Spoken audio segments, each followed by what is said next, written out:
बिस्मिल्लाहिर्रहमानिर्रहीम। अस्सलाम वालेकुम students. Chapter number 18 dawn of modern physics और आज का हमारा टॉपिक है जी फ़ोटो इलेक्ट्रिक इफ़ेक्ट। स्टूडेंट्स, हमने फ़ोटो इलेक्ट्रिक इफ़ेक्ट को समझना है, उसकी एक्सपेरिमेंटल अरेंजमेंट है, उसके ऊपर हमने डिस्कशन करनी है। फिर हमारे पास कुछ रिजल्ट्स हैं, उनको हमने एक्सप्लेन करना है।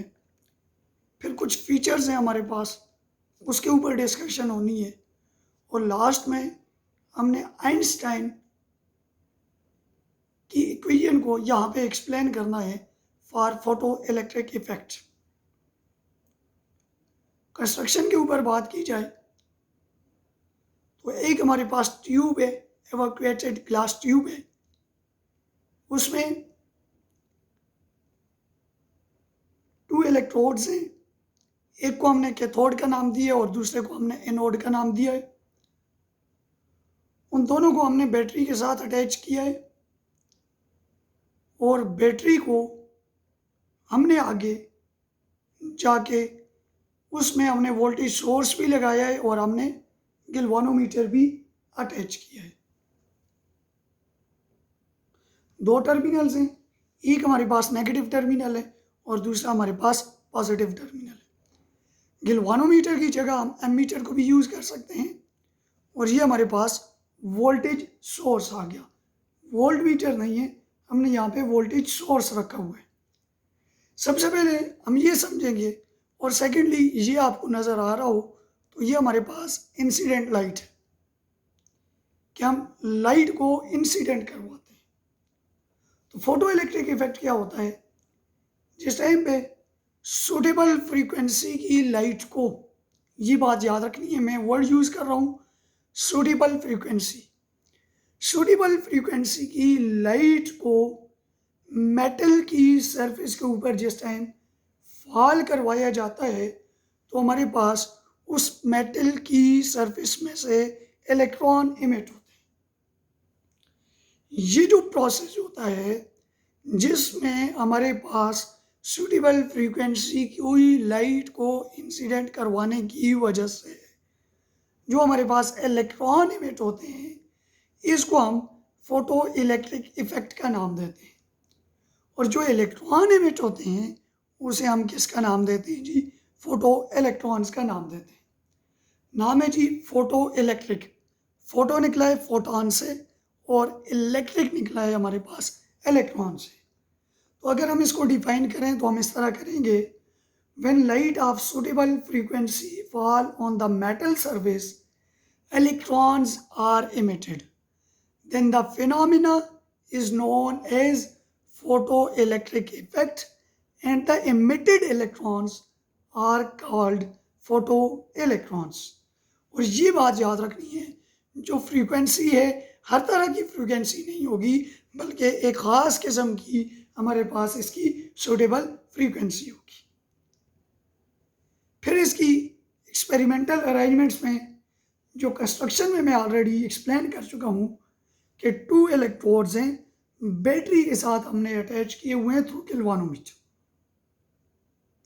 जिस टाइम नेगेटिव प्लेट के ऊपर रे ऑफ लाइट इंसिडेंट होती है, suitable frequency light high frequency की इंसिडेंट होती है, तो एमीटर जो लगा हुआ है या गैल्वानोमीटर जो है वो करंट को इंडिकेट करेगा। करंट जो पास कर रहा है वो फोटो इलेक्ट्रॉन के ऊपर बेस कर रहा है, जो कैथोड की प्लेट से इमिट हो रहे हैं और एनोड की प्लेट के ऊपर एब्जॉर्ब हो रहे हैं। लाइट गई, इलेक्ट्रॉन्स सूटेबल फ्रीक्वेंसी की लाइट जो गई, इलेक्ट्रॉन इमिट हुए पॉजिटिव प्लेट की तरफ और एमीटर से या गैल्वानोमीटर से हमारे पास करंट शो हुआ। अब इंटेंसिटी और वोल्टेज चेंज करके देखते हैं कि कौन कौन से रिजल्ट्स हमारे पास यहाँ पे आते हैं। तो सबसे पहले अगर रिजल्ट्स के ऊपर बात की जाए स्टूडेंट्स, तो रिजल्ट्स में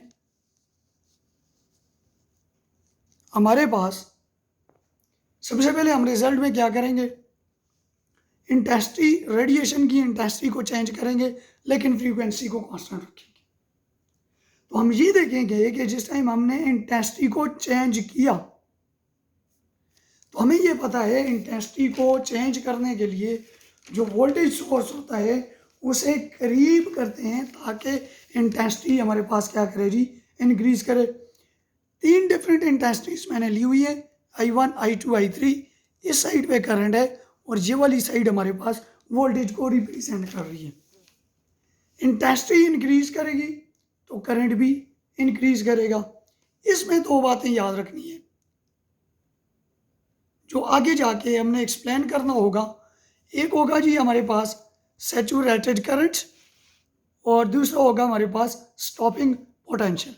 अब हमने यहाँ पे ये समझना है कि सैचुरेटेड करंट क्या होगा और हमारे पास स्टॉपिंग पोटेंशियल यहाँ पे क्या होगा। तो सबसे पहले हमने ये बात की कि इंटेंसिटी को इंक्रीज करेंगे तो करंट इंक्रीज होगा। एक ख़ास वक्त तक एक पॉइंट ऐसा आता है कि इंटेंसिटी तो इंक्रीज होगी लेकिन करंट कांस्टेंट हो जाता है। ये जो करंट कांस्टेंट होता है इसे बेसिकली सैचुरेटेड करंट का हम नाम देते हैं, जो कांस्टेंट होगा। अगर हम नेगेटिव पोटेंशियल अप्लाई करें, मीन बैटरी की पोलैरिटी को यहाँ पे चेंज कर लें। पहले पोलैरिटी थी फ्रॉम पॉजिटिव टर्मिनल, अब पोलैरिटी को लेके आ जाए, नेगेटिव पोटेंशियल अप्लाई करें, बैटरी की पोलैरिटी को चेंज करें तो कितने वोल्टेज अप्लाई करने पे फोटो इलेक्ट्रॉन इमिट ही नहीं होते, यानी हमारे पास फोटो इलेक्ट्रिक इफेक्ट नहीं होता। वो वोल्टेज जहाँ फोटो इलेक्ट्रिक इफेक्ट होता ही नहीं है, मीन नेगेटिव पोटेंशियल अप्लाई करने के बाद, तो उसको हम किसका नाम देते हैं जी, स्टॉपिंग पोटेंशियल का नाम देते हैं। तो इसके लिए जिस टाइम हमने इंटेंसिटी चेंज की, डिफरेंट इंटेंसिटीज ली, I1, I2, I3, different intensities, intensity को चेंज करेंगे, फ्रीक्वेंसी कांस्टेंट रखेंगे, तो उस टाइम पे सैचुरेटेड करंट जो है वो तो चेंज होगा हमारे पास, इसमें चेंज तो आएगी। ये ब्लैक कलर जो है, ब्लैक लाइन शो कर रही है सैचुरेटिंग करंट को, देखिए इसमें तो चेंज आ रही है, लेकिन स्टॉपिंग पोटेंशियल जो है वो हमारे पास क्या होगा जी, कांस्टेंट होगा। यानी वोल्टेज को हम इंक्रीज करेंगे, करंट इंक्रीज होगा। एक्सपेरिमेंट में मैंने 3 दफ़ा किया है, एक दफ़ा अगर चेक करें तो एक दफ़ा कम इंटेंसिटी के साथ I1 के साथ, सेकंड फिर दूसरा हमने उस इंटेंसिटी को ज़्यादा किया I2 के ऊपर, फिर उस इंटेंसिटी को ज़्यादा किया I3 के ऊपर। तो अमाउंट ऑफ करंट तो डिफरेंट है, सिचुएशन करंट भी डिफरेंट है। वोल्टेज इंक्रीज करेंगे, करंट इंक्रीज होगा, एक ख़ास करंट पे आके कांस्टेंट हो जाएगा। तो situation current, situating current first में, सेकंड में और थर्ड में ब्लैक लाइन जो है वो शो करेगी किसको, सैचुरेटिंग करंट को हमारे पास शो करेगी। सेकेंडली हम क्या करेंगे जी, फ्रीक्वेंसी को चेंज करेंगे, लेकिन हमारे पास इंटेंसिटी क्या होगी जी, चेंज, इंटेंसिटी जो है वो कांस्टेंट रखें। फर्स्ट में इंटेंसिटी को चेंज किया, फ्रीक्वेंसी कांस्टेंट थी, इसमें हम फ्रीक्वेंसी को चेंज करेंगे, इंटेंसिटी कांस्टेंट चेंज करेंगे, तो रिजल्ट क्या होगा, सेकंड रिजल्ट। जिस टाइम ये काम करेंगे कि फ्रीक्वेंसी चेंज करेंगे, इंटेंसिटी कांस्टेंट होगी, तो उस टाइम पे स्टॉपिंग पोटेंशियल जो होगा वो हमारे पास क्या होगा जी, चेंज होगा। जबकि सैचुरेशन करंट हमारे पास इस स्टेज के ऊपर क्या रहेगा, कांस्टेंट रहेगा। डिफरेंट फ्रीक्वेंसीज यूज करेंगे, F1, F2 और F3। हम जिस time voltage amount of current बढ़ाएंगे, लेकिन एक खास पॉइंट पे आके वो कांस्टेंट होगा। जब हायर फ्रीक्वेंसी यूज करेंगे फिर भी करंट हमारे पास नहीं बढ़ेगा, सेम रिजल्ट होगा F1 के लिए, F2 के लिए और F3 के लिए। अगर नेगेटिव पोटेंशियल अप्लाई करें तो F1 तो बहुत ही कम नेगेटिव पोटेंशियल पे फोटो इलेक्ट्रिक इफेक्ट देगी, यानी हमारे पास F2 और F3 के ऊपर भी सिमिलर होगा। फ्रीक्वेंसी ज़्यादा होगी तो स्टॉपिंग पोटेंशियल क्या होगा, मैक्सिमम होगा। अगर इंटेंसिटी चेंज नहीं करेंगे देन सैचुरेटिंग करंट जो है वो हमारे पास सेम होगा तमाम फ्रीक्वेंसीज के ऊपर। यहाँ पे देख लें, जितनी फ्रीक्वेंसी भी इंक्रीज कर रहे हैं, V1, V2, V3 के लिहाज से जितने भी करंट की फ्रीक्वेंसीज चेंज कर रहे हैं वो हमारे पास क्या है जी, सेम है। तीसरा पॉइंट, हमारे पास स्टॉपिंग पोटेंशियल का डायरेक्टली प्रोपोर्शनल होगा फ्रीक्वेंसी ऑफ द रेडिएशन के ऊपर। हमने यहाँ पे तीन डिफरेंट मेटल्स अप्लाई किए। एक मेटल M1 और M1 की जो फ्रीक्वेंसी पे फोटो इलेक्ट्रिक इफेक्ट है, सेकेंड F2 शो कर रहा है और थर्ड उस जो है वो M3 को शो कर रहा है। सेकेंड ने और ज़्यादा फ्रीक्वेंसी पे और थर्ड ने उससे भी ज़्यादा फ्रीक्वेंसी पे एक ख़ास मेटल पे ख़ास फ्रीक्वेंसी है। तो तीनों रिजल्ट से फोटो इलेक्ट्रिक इफेक्ट का कौन सा फीचर की तरफ हम चलते हैं, इसके लिए हमें यहाँ पे देखना होगा जी। इसके जो फीचर्स हैं, फीचर्स में सबसे पहले ये होगा कि जिस लाइट बीम की इंटेंसिटी, जो लाइट बीम स्ट्रांग होगा यानी मीन उसकी इंटेंसिटी ज़्यादा होगी, और जिसकी आपके पास बीम लाइट वीक होगा उसके मुकाबले में जिसका स्ट्रांग होगा, जिस लाइट बीम का, उसके फोटो इलेक्ट्रॉन्स जो होंगे वो ज़्यादा इमिट होंगे, लेकिन average kinetic energy of electron जो होगा वो सेम होगा। इसका मतलब क्या है? इसका मतलब ये है कि इंटेंसिटी इंक्रीज करेंगे तो इंटेंसिटी को इंक्रीज करने की वजह से फोटो इलेक्ट्रॉन इंक्रीज होंगे, लेकिन काइनेटिक एनर्जी हमारे पास क्या होगी जी? सेम होगी। फिर सेकेंडली फोटो इलेक्ट्रॉन्स जो हैं वो हमारे पास, फोटो इलेक्ट्रॉन की जो एनर्जी है वो डिपेंड करेगी हमारे पास फ्रीक्वेंसी ऑफ द लाइट के ऊपर। अगर frequency of the light threshold frequency से कम होगी, अभी बताऊंगा नेक्स्ट उसमें कि थ्रीशोल्ड फ्रीक्वेंसी क्या होती है। थ्रीशोल्ड फ्रीक्वेंसी से कम होगी then no electrons are emitted. जब इलेक्ट्रॉन इमिट नहीं होंगे तो it mean photo electric effect नहीं होगा। और जिस टाइम पे आपके पास frequency of the light threshold frequency से ज़्यादा होगी तो उस टाइम पे maximum kinetic energy of electrons emit होंगे लीनियरली। अब यहाँ पे हमने ये समझना है कि थ्रीशोल्ड फ्रीक्वेंसी क्या होती है। तो फोटो इलेक्ट्रिक एमिशन के लिए जो मिनिमम फ्रीक्वेंसी यूज़ होती है उसको किसका नाम देते हैं जी? थ्रीशोल्ड फ्रीक्वेंसी का नाम देते हैं। इन तीनों फीचर्स को समझने के लिए आइंस्टाइन को नोबेल प्राइज मिला था और उसने एक इक्वेशन दी थी, और वो इक्वेशन क्या थी आइंस्टाइन की?